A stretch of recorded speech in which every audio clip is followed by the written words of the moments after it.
తండ్రికి దూరమైనటువంటి బిడ్డ పరిస్థితి వర్ణనాతీతం. అలాగే దేవునికి దూరం అయిపోయిన జీవితం, అది అనుభవించే క్షోభ అంతా ఇంత కాదు.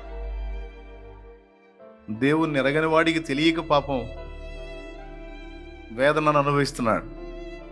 దేవుని ఎరిగి ఆయన ప్రేమని రుచి చూసి ఆయనలో ఆనందాన్ని అనుభవించి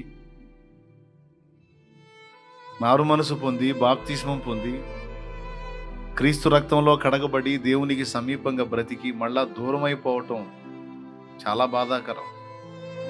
అలా దేవునికి దూరం అయిపోయిన వారు అనేక రకాల వేదనల్లో బంధించబడతారు, శత్రువు చేత నలగగొట్టబడతారు.